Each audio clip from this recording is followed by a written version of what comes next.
with this insistence that, we're so compassionate that we care about the poor 100 years from now. And if we have to wipe out several 100 million of them now, well, that's a small price to pay for the future utopia. Destiny is really entering into Bill Maher territory because he keeps going on these podcasts like Jordan Peterson. He keeps having Candace Owens in his own home, debating her and losing. Candace Owens going on Fresh and Fit and clowning Destiny. But now Destiny is on Jordan B. Peterson's podcast, and Jordan Peterson absolutely destroyed him on several different topics, and it did get a little bit heated at times. Let's check out this clip here, or these couple of clips here from this podcast and this debate between Destiny and Jordan Peterson. Let's check this out. Namely right now, Donald Trump, who they think alone can kind of like lead them against the corrupt institutions, be them corporate or government. I feel like most conservatives today are not as trustful of big corporations as they were back in like the Bush era, where we would, conservatives would champion, big corporations. Yeah, I think that's right. Yeah.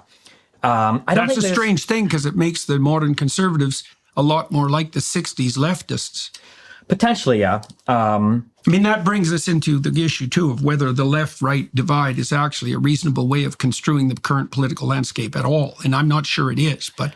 Right now, it kind of is, but only because so many conservatives are following Trump. So like your populist, anti-populist thing kind of maps on kind of cleanly to the left and right. It doesn't work with progressives, though, or the far left, because they're also anti-large everything. So in a surprising way, on very, very far left people, you might find them having a bit more in common with kind of like a MAGA Trump supporter than like a center-left liberal. So for instance, like both of these groups of people on the very far left will be very dovish on foreign policy, probably a little bit more isolated. They're not a big fan of like a ton of immigration or a ton of trade with other countries. They might think that there's a lot of institutional capture of both government and corporations. So both all of the MAGA supporters and the far, far left might think that corporations don't have our best interest at heart and the government is corrupt and captured by lobbyists. Yeah, you'll see a lot of overlap there. Right. I think that sometimes there's a couple things. One, this is something I feel like I've discovered. People have no principles. I think that people are largely guided by whatever is kind of satisfying them or making them feel good at the time. I think that's a really important thing to understand because people's beliefs will seem to change at random. If you're trying to imagine that a belief is coming from some underlying principle or is governed. I've realized that is definitely true, from the left and the right too. A lot more on the left though, I will say, obviously I might be a little bit biased because I agree a lot more with the right wing people than I do with the left wing people, but I definitely see it a lot more when it comes to the left wing because when people like Destiny go on shows like, Jordan Peterson's or like Candace Owens or Fresh and Fit or whatever the case is, Jordan Peterson is a lot less combative than a lot of those other people, even though this does get a bit heated here in a second. But Destiny and Bill Maher and Whoopi Goldberg and the rest of these people, whenever they have someone who is somewhat intelligent sitting in front of them and challenging their views, it's so obvious that they have no facts and no logic and nothing to back up the points that they're trying to make other than their own emotion. Like that's the only thing that is holding them to those beliefs. Like that's it. And it's so obvious when they have someone like, I don't know, when Dr. Phil went on The View, or when Candace Owens goes on a show like The Breakfast Club, or when Destiny goes on, and talks to Fresh and Fit, or to Candace Owens, or to Jordan Peterson. It becomes very, very blatantly obvious, and a lot of times, with Jordan Peterson, with Candace Owens, like with those people, it's very obvious they're a lot more well-researched when it comes to things, and they rely a lot less on emotion, even though there are right-wing people, of course, that aren't well-researched, and they just like to own the libs, and they don't have any actual morals or principles like Destiny was saying here. So it's both sides, a lot more on the left, though, you have to admit. Burned by some internal, like moral or reasonable code or whatever. I think generally there are large social groups and people kind of follow them along from thing to thing, which is why you end up in strange worlds sometimes where, like the position on vaccines and being an anti-vaxxer might have been seen as something, 10 years ago as kind of like a hippie leftist. And now maybe it's more like a conservative or it's associated more with like MAGA Trump supporters or whatever. I think as a result of how the social groups move around. When it comes to you mentioned this like gigantism thing. That's another thing where I'm not sure if people actually care about gigantism or if they're using it as a proxy for other things that they don't like. Like I could totally imagine a person. I care about it. Sure. Yeah, you might. Yeah, sorry. It just meant in general. That's okay. Because like I could imagine somebody saying that like they don't trust like a large government, they think there's too much prone to tyranny or something like that, but also be supportive of an institution like the Catholic Church, which is literally one guy who has a direct line to God. But they can't tax. Well, I mean, and they don't have a military. They can't conscript you. True. right? Yeah. And they can't throw you in jail. That is true. Yeah. I mean, Right. Well, those are major and significant. I mean, I get the overlap. Don't get me wrong. sure. But I'm saying, like, even if you had a local government, like if you had a state government or a tribe, usually they've got some form of enacting punishment. It'll be sometimes more brutal, but they can throw you in jail. Conscription hasn't existed in the U.S. since the Vietnam War. Yet. I mean, yeah, true. Yeah. Yeah, true. So yeah, I think that I guess when I look at So this is so. Let's go back. Well, let's go back to to the redistribution issue. I mean,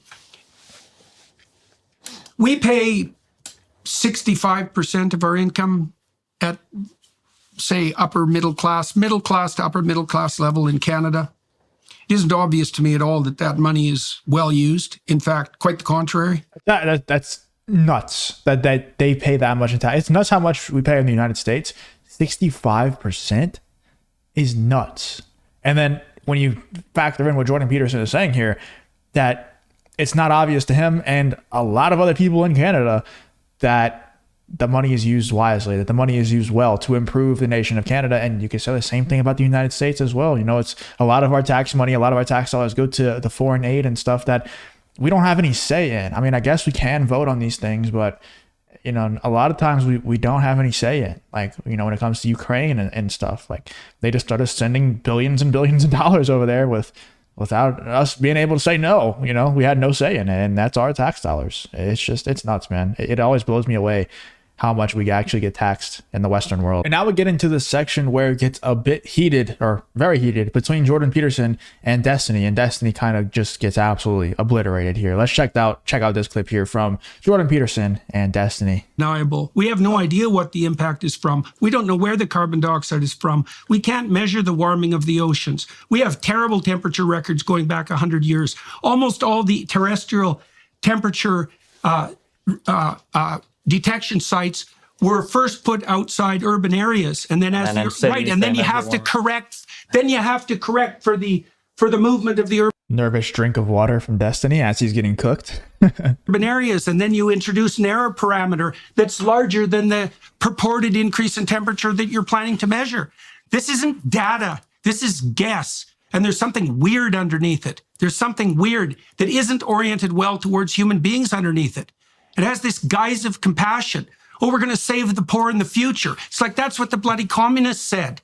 And they killed a lot of people doing it. And we're walking down that same road now with this insistence that, you know, we're so compassionate that we care about the poor 100 years from now. And if we have to wipe out several 100 million of them now, well, that's a small price to pay for the future utopia. If you enjoy content like this, then make sure to hit that subscribe button and turn on the notification bell. It really does help me out a ton. Let's get back to the video.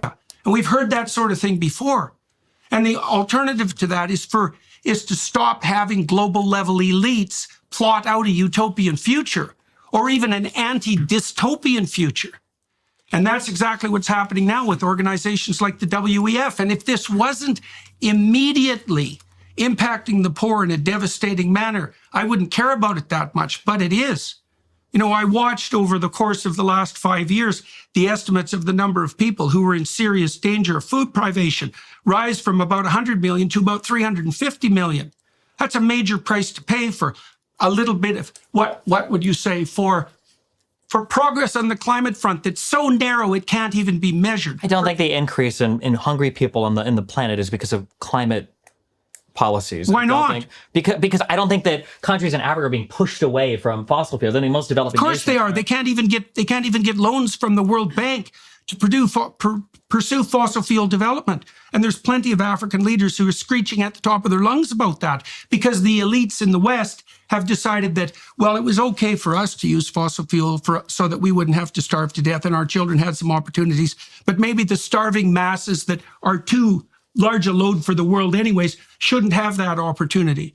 And even if Destiny is right in that it's not a direct causation, why not test it out and like let them use all the fossil fuels that they want?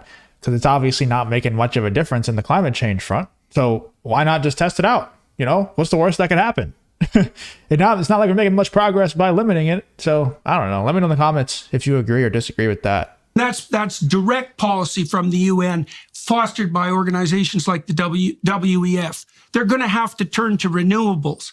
Yeah, well, good luck with that, because renewables have no energy density. Besides that, they're not renewable and they're not environmentally friendly. And then one more thing, there's one more weird thing underneath all of this. Okay.